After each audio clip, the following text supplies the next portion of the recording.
আসসালামু আলাইকুম প্রিয় বন্ধুরা, এইটি আমাদের গ্রাম অঞ্চলের ছাগলের পাল আর এইটি আমাদের গ্রামের মাঠ। আমাদের এই মাঠটি যেমন দেখতে সুন্দর আর এই ছাগলের পালও দেখতে খুব সুন্দর।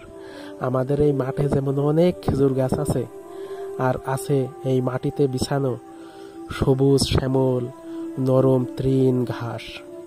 এই ঘাস খেয়ে এই ছাগলগুলো এত সুন্দর এবং এদের দেহ মন এত সুস্থ সবল এবং এই ছাগলগুলো দেখতে এত থকথকে যেন একদম হৃদয়টা ছুঁয়ে যায় এই ছাগলের পাল আর এই মাঠ আর এই ঘাস দেখলে।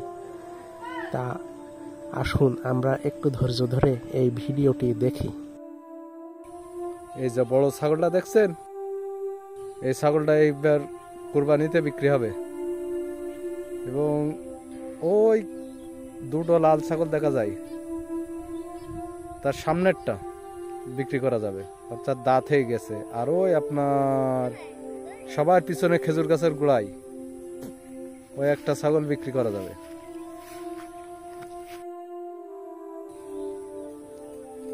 তার পিছনে আরেকটা আছে আলের গোড়ায়, এই সামনের দিকে হেঁটে আসছে সামনের দিকে, ওই খোলে চারটেই বিক্রি করার মতো। আপনার ছাগল দেখতে গিয়েছে 2 কান 4 কান 6 কান এরকম দাঁত।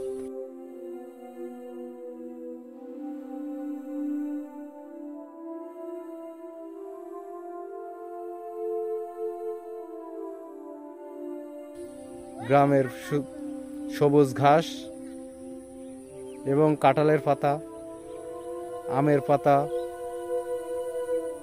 আপনার বিভিন্ন ঘাস, যাকে বলা হয় সেই একই জাতের ছাগল। আপনাদের এটা হচ্ছে আমাদের একবারে দেশীয় জাতের ছাগল। এই ছাগল আপনার এবং এই ছাগলের জাতের নাম হচ্ছে ব্লাড বেঙ্গল ছাগল।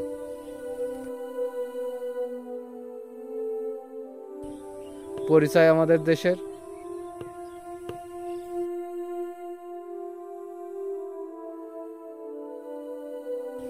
এই ব্লাড বেঙ্গল নামেই পরিচিত এবং এখন বিভিন্ন জাতের ছাগল এসেছে, কিন্তু সেসব ছাগলের মাংস অত সুস্বাদু হয় না।